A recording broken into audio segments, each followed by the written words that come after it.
हरे कृष्ण पुरुषोत्तम मास का 5वां दिन।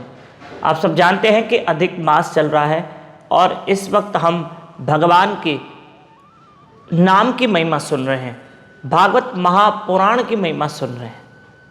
और आपको एक खास बात बताई जाएगी, इस महीने में श्रीमद् भागवत महापुराण जरूर पढ़ना चाहिए। आप देखो पूरे वर्ल्ड में जहां तहां भागवत कथाएं चल रही है, जहां तहां प्रभु की महिमा चल रही है। भागवत पुराण की इतनी महिमा क्यों है, तो थोड़ा सुनिएगा। एक तो श्रीमद् भागवत महापुराण, देखो सबसे पहले श्रीमद् भागवत महापुराण में भी साक्षात स्वयं श्री कृष्ण और राधा रानी समाये हुए हैं। दूसरा, मैं आपको श्रीमद् भागवत महापुराण की खासियत बताऊं, राधा रानी और श्री कृष्ण दोनों भागवत में समाये हुए। एक दूसरा, इस श्रीमद् भागवत महापुराण के कहने वाले कथावाचक जो हैं वो श्रीमन सुखदेव जी महाराज हैं। आप सोचो, श्रीमती राधा रानी का जो एक प्यारा सा शुक था, तोता, संस्कृत में शुक कहेंगे, जो राधा रानी जिस शुक से प्रेम करते थे वे ही सुखदेव मुनि बने। और सुखदेव मुनि ने ही राजा परीक्षित को भागवत कथा सुनाई। और इसकी रचना करने वाले श्रीला वेदव्यास मुनि महाराज। देखो मजे की बात, कथा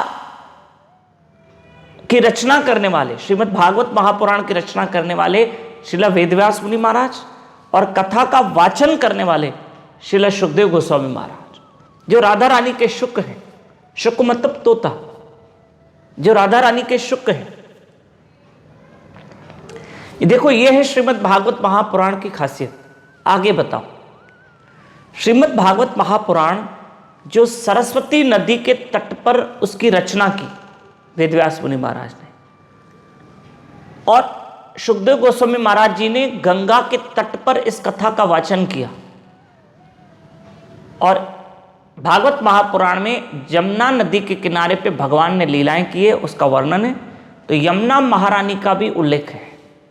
तो ये तीनों नदियों का संगम है श्रीमद् भागवत महापुराण। सरस्वती माता के तट पर, नदी सरस्वती, माता सरस्वती के तट पर इसकी रचना हुई।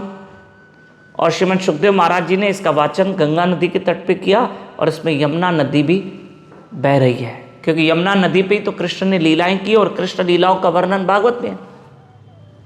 पक्का हो गया। अब और एक चीज बताओ, जैसे कोई पेड़ होता है, पेड़ पे फल होता है, कहते हैं उस फल को तोता चख ले, तोता, तो उस फल का स्वाद और बढ़ जाता है। ऐसे ये श्रीमद् भागवत महापुराण जो वेदों में से निकली है, तो वेद क्या है? वेद वृक्ष की तरह है। और भागवत पुराण क्या है? उन वृक्षों में से निकला हुआ फल। और जिसको सुखदेव मुनि ने चखा है तो इसमें और स्वाद आ गया है। हम कोई फल खाते ना, तो उसमें गुठली भी होती है और छिलका भी होता है, और दोनों फेंकने पड़ते हैं। बाकी हम फल का वो रस खाते हैं, जो भी उसका गल होता है वो खा लेते हैं, ठीक है। पर श्रीमद् भागवत महापुराण एक ऐसा फल है, इसमें छोड़ने के लिए कुछ भी नहीं है। न इसके लिए छोड़ने के लिए गुठली है, न कोई छिलका है। ये पूरा फल खाया जाता है। मैं आशा करता हूं आप इस महीने में श्रीमद् भागवत महापुराण अभी भी स्टार्ट कर लो। आज 5वां दिन है अधिक मास का।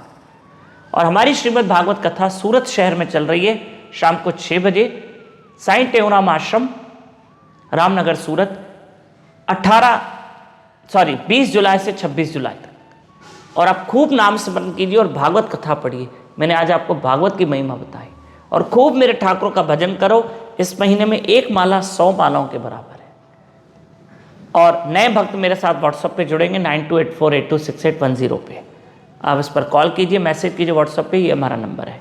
हरे कृष्ण कृष्ण कृष्ण हरे हरे, हरे राम राम राम हरे हरे।